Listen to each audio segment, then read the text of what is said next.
Alright, Tim Dax, FKA, formerly known as Tim Corskadden. Alrighty, first question is, where were you born?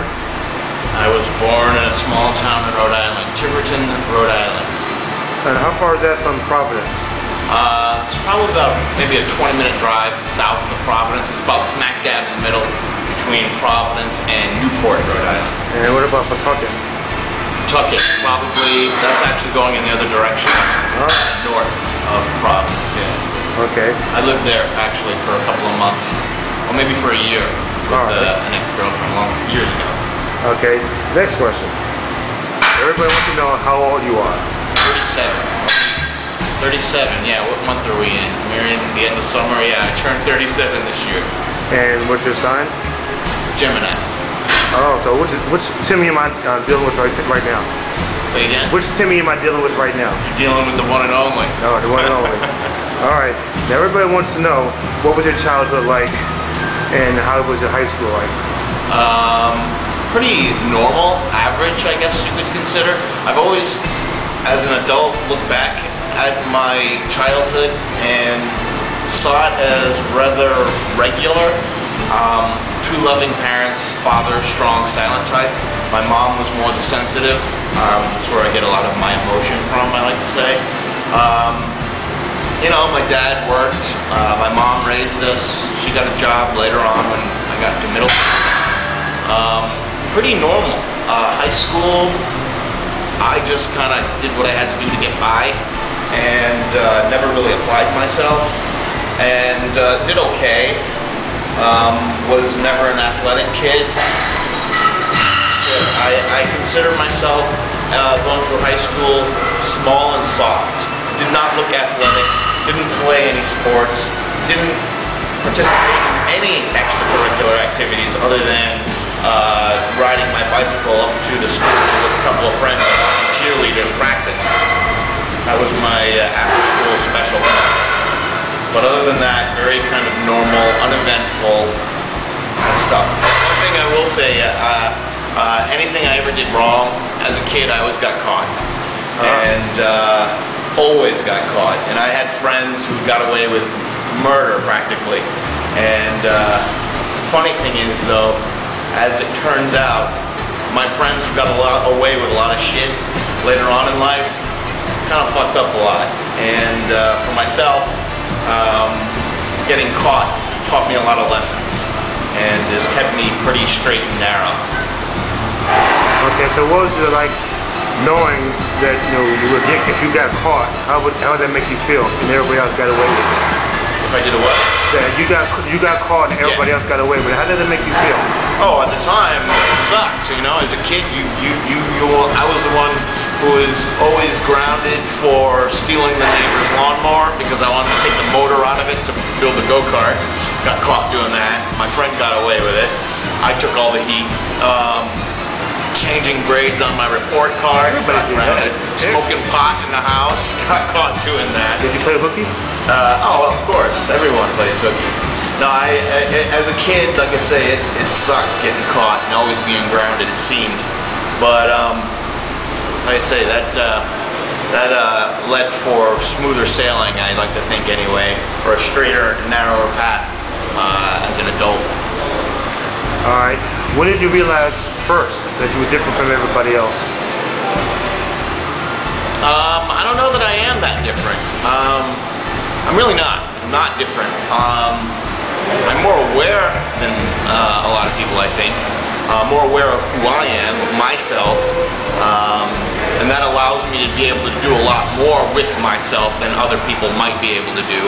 But I'm really not different than other people. I just choose to go about my life the way I want to.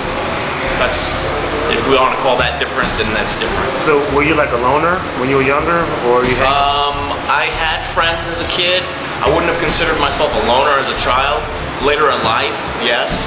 When I moved to New York City at 23 and buried myself in a new career path that I had taken up when I got here, I've since childhood have never had or surrounded myself with a large group of friends and would consider myself a loner, yeah, at this point in my life.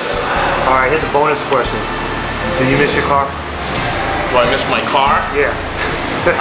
There are times that I do, but living in New York City and being right in the thick of it all, you don't really think about it. I have a motorcycle, so that kind of gives me the freedom for those days that I want to get out and kind of cruise. But there'll be a move to LA in the near future, and that will require a car. So I'm not missing it for now because I'll have plenty of it later. Okay. So another thing I want to ask you about your parents. What do they think about you right now? How you transformed from what you were when you were younger? My parents are awesome. They're still married after over 40 years. They love me. I love them. My mother questioned a little bit of the transformation. This is before tattoos, when I was pierced and whatnot. It took her a little bit of adjustment, not much. Once I explained to her, this is who I am, and this is my choice, this is what makes me happy, she went with it, she rolled with it. This is who I am, so they love me for it. And your father? What does he think about you doing the bodybuilding? My dad thinks it's cool. My dad, like I said before, is like the strong and silent type. But I know he gets a kick out of it, of the aesthetic, bodybuilding, or maybe even the tattoos, because I know the few magazine articles that I've gotten, editorials, I know he's taken them to work and showed all his work buddies. So I think he thinks it's kind of cool. Okay. Now, the big question everybody wants to know, you and Michael Aldo. Did I say it right? Yeah, Michael Aldo. Aldo. My manager. Yeah. How did you two come together as a manager and Michael artist? is a photographer. Michael, to preface even that, Michael used to work in the music industry for about 20 years. He did a lot of A&R for various bands. He signed bands. He worked with Metallica. He worked with Rob Zombie, Nina Simone, and various others that I'm not even clued into. For the last several years, Michael's been focusing on his photography, which is his true art, his true passion. And totally by chance, we live only 3 blocks away from each other, and totally by chance, a little over a year ago, he saw my picture somewhere, got in touch with me, said he would love to photograph me. He photographed me, we got to know each other, we hit it off really well, and he took it upon himself to say, you know what? In his words, something like this. When I see talent and I see something interesting and something that could be turned into something more than what it is now, I like to work with it. Those are kind of his words. And yeah, we just talked about it, and he's helping me out. He helps me whenever he can. You know, he introduced me to a great director, Dean Carr, who's out in LA, and Dean has a project that he's working on, a movie, that he has said that the likes of Crispin Glover, who was McFly from Back to the Future, and Rutger Hauer of Blade Runner,